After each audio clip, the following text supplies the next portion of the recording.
Assalamu alaikum wa rahmatullahi wa barakatuhu. I'm your host, Uzma Khan, and you're watching Sisters Corner on Iqra TV. This program brings a lot of information for all the sisters sitting at home in their comfort zone. And today, I have a lovely guest, Sister Husna, with me today. And I would like Sister Husna to introduce herself, and then we can discuss a lot of things with her today. Yes, Sister Husna, please. Oh, thank you so much, Jazakallah. Assalamu alaikum, everyone. I'm so honored and, it's a pleasure to come today and being invited by Sister Uzma. My name is Husna Ahmad and I'm a personal fitness trainer and a wellness coach. Yes. Sister Husna is wellness coach as well. You can say life coach, wellness coach, or personal trainer as well. She is the one, most of the sisters knows her as well. She is doing a lot of work in the community, in different masajids and in different ladies, sisters groups as well. Because these days, I would say, Sister Husna, a lot of ladies are sitting at home and they are waiting for someone to tell them how to keep themselves healthy and happy as well, because obviously when you're healthy, you're happy as well. Yes. So first of all, I would like to ask you, how did you come in health, like started working as a personal trainer, because mostly we don't see a lot of Muslim sisters in this field? Yeah, very good question, thank you. Yeah, so my journey started 2010 when I was actually working in an academy and I found myself in an obese category and I was very unhealthy, eating a lot of junk, and then I met a lady and she gave me some products to use. So I lost the weight and then I left my full-time job and then I just started to help people lose their weight and start on their journey. And then obviously I work with a lot of Muslim sisters, as you know, and they were asking for a female trainer. They had no trainers. And they told me, you need to train. And they were paying me before I even got trained. So that's how it was amazing, mashallah. So then I said, you know what, I need to do the course. So I did the course about 10 years ago, mashallah. And then I became a personal fitness trainer. So everybody in the community knows me and I work with hundreds and hundreds of sisters, helping with their journey. A lot of them are my friends. I call them my fitness family. And yeah, it's amazing. It's been an amazing journey. That's great. Sometimes we know a lot of things we can do, we can eat. We know that obviously vegetables are healthy and we have to eat. We know that walk is good, but we don't do it. We know that, a lot of exercises we can do, but we don't do it. And sometimes encouragement from other people, other sisters, makes a huge difference, in sisters' life and changing their goals or losing their weight or going for a healthy lifestyle. What do you think, what has motivated you and what you want to tell the other sisters? What they can do, what a special thing that can motivate them towards healthy living? Okay, so basically it motivated me to get healthier because my lifestyle changed and I wanted to look after my family. So I had a young daughter at the time and 2 older daughters and I wanted to be there for her and I was so unhealthy I couldn't even play with her. So I thought something has to change. And also salah, I was getting tired after work. I couldn't do my salahs properly and I thought, no, this is not life. Something had to change. So I was my best first customer. And then once I started to make the changes, inshallah, then my family also changed. They started to follow me and then I had clients coming to me and saying, oh, can you help me because you got the results, so now you got to help us. So that's what motivated me more to keep going and maintaining myself the last 14 years because I help so many people and people are getting results. When people get results, it motivates me more than them. Exactly. And I see the results, I'm excited, like wow. Yeah. Because I gave them the advice and they followed it. When they follow, it works, it really works. So yeah, it's about the family change. Super. Yeah, honestly. That's really good. Yeah. Sister Husna, I would like to know about, what sort of things are included in to go for a healthy lifestyle. For example, in breakfast, what shall we have? For lunch, what shall we have? Or for dinner? So because mostly sisters are sometimes, including me as well, we are sitting at home, we are getting hungry, and okay, let's go for a chocolate bar. Let's go for to eat something sweet, something maybe I like eating vegetables as well. It's not that I'm not eating. But sometimes it's difficult when you're hungry and then you feel like, oh, you have to eat whatever is coming up, you have to eat. But because this is really, really important to get the information, actual information about what we can eat actually, what we should eat, and that can make us to lose weight and be healthy. Yeah, so obviously breakfast is the most important meal of the day. So I normally have a shake, which is like a smoothie. It makes it so easy, so I just make it 30 seconds and done. But if somebody didn't want a smoothie, they can have like a very healthy breakfast, like some kind of protein. There needs to be some vegetables or fruits. Yeah. And, some water, definitely herbal teas. That's what I stick to. I don't have normal teas anymore. I used to have lots of teas with sugar. That's how I put on the weight. I was one of those people where I used to have a lot of teas with sugar and biscuits. That was my breakfast. That was not really breakfast. That is not breakfast. Honestly, that's how I put on the weight. I do like that. So obviously I'm guilty as hell. And so that's why I had to change. Once I changed, I was like, oh my God, the weight started to drop off, mashallah. And then obviously the lunch, you can have your own meal. Oh, let's start from breakfast. And I would like to tell the audience, because Sister Husna can speak a little bit of Urdu as well. So हम लोग थोड़ा सा उर्दू में भी बात करेंगे. So mixed up.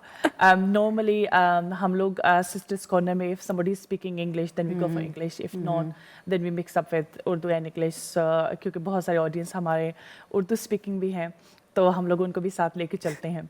I will try. होता ये है कि नाश्ते में, breakfast में, हम लोग normally, some people say, oh, I'm on diet, I'm not going to diet, I'm doing dieting, and I'm not going to take any breakfast, I'm not going to eat anything in the morning. What do you think about that? That's very dangerous, because that's when the body starts to hold the fat and is not good. It's like break fast. So you break your fast when you wake up. Yeah. So you have to have something. It's the most important meal of the day. It should be the biggest meal as well. So you should eat something like energizing, like definitely protein, like eggs, definitely some fruits and, stuff like that as well. So in eggs, like they should be eating like boiled eggs, fried eggs, scrambled egg, toast and egg, like a lot of different things, you can French toast. Yeah, everything. With omelette, or like what kind of egg is okay to eat? So obviously I would say boiled or poached as the healthy option, but you can also fry it. But I would say if you fry, put very little, like a pan fry. Yeah. Like a drizzle of milk, a drizzle of oil. She started eating. She was, cooking egg in the boiled water. Oh yeah, that's poaching. Yes. And I thought like, oh my gosh, I can't do it. But that is very healthy, though. Yes, it's very healthy. It's very tricky, I must admit. I did try to do it myself. I can't do it. But I just prefer boiled. If it's boiled, then I just eat it. And that it's water and there's no oil. Yeah. And that's more healthy. Yeah, it's much healthy option. And what other stuff we can eat in breakfast, like to be healthy, apart from if somebody don't like eggs or somebody don't like to eat bread? Okay. So what other things they can? They can have toast, but obviously toast, I would say brown bread, not the white. White has got a lot of sugar. Okay. So yeah, or maybe avocado. They can put some, avocado. Yeah, toast, they can toast it, and that's not healthy fats we need anyway. Yeah. They can mix it up, but obviously moderation is the key. It doesn't matter what you eat; it's got to be moderation. Yeah. So how about the timings? Like how we can manage to eat, like for example, some people are saying, okay, for 7 hours we are not going to eat, and then we are going to eat. And some people are eating, having breakfast, lunch, dinner. So if they're having 3 meals a day, so what kind of food they should include, like morning, afternoon, and then evening? Okay, so the morning, obviously the breakfast, make sure it's healthy, balanced. Again, everything should be healthy, balanced all the way through. And just time it like every 2 hours or 3 hours at the max. Because if you say you're going to have 7 o'clock and then 7 o'clock in the evening, that's like a 12-hour gap. It's not possible. The body can't sustain. The blood sugar level goes up and down. So we have to make sure, even before we're hungry, we should eat. Yeah. We should eat. And then lunch, obviously, smaller portion. Again, divide in 3. So lots of vegetables, some carbs for energy, and some protein. So it could be chicken or fish, meat, but meat obviously just reduce it once a week, not too much. Fish is okay. And then chickpeas is good, lentils is good, eggs is good as well. So you got to kind of balance it up. Make sure it's balanced, a colourful meal. Yeah. That's really good. Sister Husna, many, especially in Asian parents or sisters, obviously if somebody's working as well, that include as well, you know, we are not giving enough time after eating and then go straight to the bed. Oh, yeah. You know, and then how much time do we need to digest that food in our dinner before we sleep? Okay, I would say at least 2-3 hours, I would say. Yeah. Especially as we get older, the metabolic rate goes down. So our digestive system really slows down. I find it myself. So try to eat. So I would say just by rule, by 7 p.m. at the latest, inshallah. If you can eat by 7 p.m. and then go to bed 10 or whatever, then you're kind of all right. And if it's obviously shorter days, 6 p.m. Depends on the time you go to bed. So try to eat 2-3 hours before, I would say, just to help it digest. So it doesn't sit in your stomach, because it also affects your sleep, you see. So when you have too much food in the body, the body's not digesting, you have sleep problems. I've had that myself, so yeah, try to eat it 3 hours before. That's really good to know. Another question I would like to ask, you know, after dinner, obviously, then 3-4 hours before we go to sleep. Yeah. Can we eat like something else? What other things are healthy to eat, like fruits, vegetables, in between that time? Okay, yeah, a lot of my clients do say that. They ask me, and I do that myself, so I know I'm just guilty. It's really hard to. It's really hard. It's really hard. For the next 3-4 hours without eating? So basically just drink water. I would say 8 to 10 glasses a day, that's the minimum rule. And obviously if you exercise, you do more. So if you say your brain is saying you're hungry, just try to drink water first. After 20 minutes, if you're still hungry, then you eat something. Otherwise, it's actually the brain confusing you, saying you're hungry. You're not hungry, you're thirsty. So try the thirst first, and then if after 20 minutes you say, okay, I'm hungry, then you're really hungry. Then you can eat some kind of fruit, just maybe a banana or an apple. Apple is very good. And if you have fruits, again, it's got a lot of sugar, especially the grapes. Grapes only 4 a day. I know it's hard. Wow. I know. It's the Only 4 highest... grapes a day? Highest content of sugar. Wow. Yes, I know. Even me, I can't stop. So it's just. It's very difficult. So, but apples you can eat 4 a day. It doesn't really matter. It fills you up. It's got fiber, so it doesn't make you hungry. So yeah, just maybe some yogurt. Also, if you put yogurt into the fruit, it slows down the process, so you don't get hungry. So you can put a bit of yogurt, put honey if you want to, and that will curb the hunger for about, you know, before bedtime. Or some milk, even milk, healthy milk. I do that as well. So it's soothing, so you go to bed nicely and helps inflammation as well. So yeah, try to do different things. Yeah, that's really good. Sister Husna, one more question I would like to ask in regards, you know, the food and healthy eating. हमारे जो society है वहाँ पे बहुत सारी हमारी जो ladies हैं, आंटीज़ हैं, सिस्टर्स हैं, वो above 40 जब होती हैं तो वो you know they find hard to move. Yes. Walk नहीं करती हैं, मतलब active इतनी नहीं होती हैं, not mixing up with other people, staying at home, और इसके अलावा बहुत सारी ऐसी चीज़ें होती हैं, थोड़ा सा वॉक करना या थोड़ा सा ज़्यादा काम करना, they are finding hard, जिसकी वजह से अक्सर औक़ात ऐसा होता है कि पेट का बढ़ जाना, you know, या you know अपने बाजू या you know मसल्स का बढ़ जाना, ये सारी चीज़ें जो होती हैं ना ये आनी शुरू हो जाती हैं, and obviously फिर different illnesses like diabetes, जोड़ों का दर्द या knees issues, or these kind of all things starts coming in. Yeah. तो उसके लिए क्या चीज़ ज़रूरी है, अगर वो वॉक ज़्यादा नहीं कर सकते हैं या they have a medical reason and they cannot go for a walk, तो फिर उनको क्या घर पे बैठ के क्या एक्सरसाइज या क्या चीज़ करनी चाहिए जो कि उनको हेल्दी रख सके?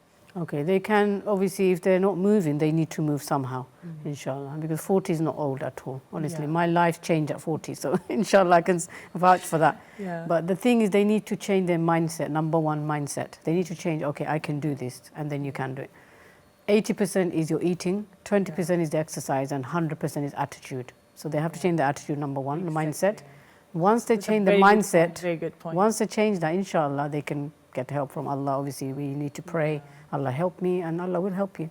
Yeah. But if they can't move for some reason, whatever medical reason, but there's not usually, I don't find my clients have medical reason, they just don't want to move for no reason. That was the reason. No, it means arthritis or Oh, yeah. these issues. Yeah. Some people have. They and can do different can't walk. exercises. Yeah. So that we modify exercises to, if they have knee problems, we modify the exercises. Yeah. So they can join a class or they can go for walking if they can. If they're not, then they can do some chair-based exercise at home. Yeah. There's always a way out. Yeah. Even if they go stairs in the house, go up and down the stairs slowly. Yeah. Something to do, just move. Keep moving. Honestly, they have to. Movement is really important. Is important. To do any Kind of exercises. things. और दूसरा बात ये कि being active, staying active. कुछ ना कुछ करते रहना चाहिए rather than you know just sit at home, watch TV. No, they can't. Another thing, because obviously ये ही नहीं होता कि हम लोग weight gain कर रही होती हैं, बल्कि अगर आप घर पे एक ही जगह पे बैठते हैं, आप socialize नहीं करते हैं, movement नहीं करते हैं, काम नहीं करते हैं, walk नहीं करते हैं, anything, तो mental stress जो होता है ना वो भी that can affect as well. Oh yeah, big time. Yeah, big time. तो वो भी how we can release our stress level through exercise or healthy food. Please, can you? So they can, for one, they can exercise, like they can go for walk, which is very low, moderate exercise. It's classed as moderate, so it's low intensity. So they can go walk 20, 30 minutes a day, that's it, not more than that. They don't need to. They can go swimming, they can do cycling, they can do some stretching in the house, lots of little things. They don't need to do 1 hour, 10 minutes a day is fine. 5, 10 minutes, some strengthening exercises, some squats, you know, there's lots of ways of doing planks, if they can do planks. Lots of easy exercise they can do, cycling. You know, even if they have a little bike in the house, they can do that, or a treadmill. I know a lot of treadmill, they use it for clothes horse, so I see that for my clients. So I know they buy the stuff, they don't use it. So just forget buying the stuff. Just do it. Just walk around the house. Yeah. Get some resistant bands. They're bands as well for arms. So even like little dumbbells they can use for the arms and hands to strengthen, just to stay strengthened. That's it. Yeah.